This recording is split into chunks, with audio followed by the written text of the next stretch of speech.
पाकिस्तान के अंदर 5 किस्म के गधे होते हैं।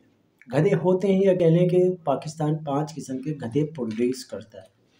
पहला गधा जो एलिट क्लास से ताल्लुक़ रखता है और वो एक बहुत एक्सपेंसिव स्कूल के अंदर जाएगा, वो बहुत एक्सपेंसिव कॉलेज के अंदर जाएगा, वो बहुत एक्सपेंसिव यूनिवर्सिटी से पास आउट होगा।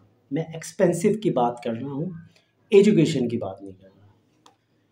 और सेकंड नंबर पे जो आते हैं वो मिडिल क्लास लोग हैं जो इंग्लिश मीडियम स्कूल ढूंढेंगे।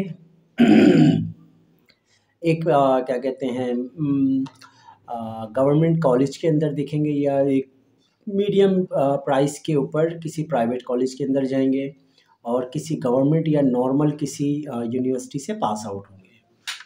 तीसरे नंबर के जो गधे हैं वो हैं बेचारे जो हमारे लोअर क्लास है।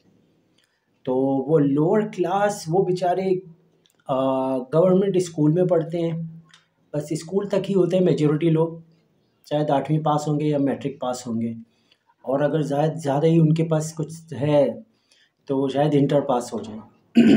लेकिन बेचारे बिल्कुल ही लोअर क्लास हैं तो वो इतना अफोर्ड नहीं कर पाते। तो ये हो गए 3। अब चौथे जो हैं वो है मदरसे।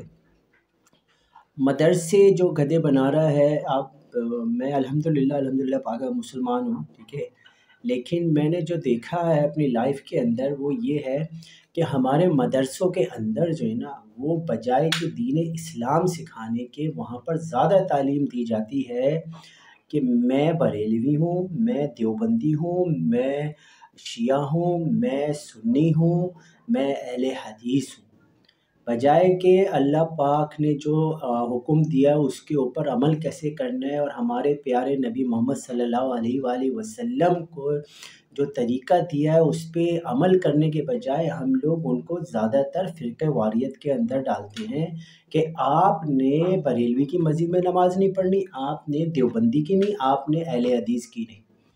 और इस वजह से मैं इन लोगों को गधा कहता हूँ चौथे नंबर का। और जो 5वें नंबर का गधा है वो रियल वाला गधा है, बस काम सिर्फ वही गधा कर रहा है और कोई नहीं कर रहा। Thank you very much.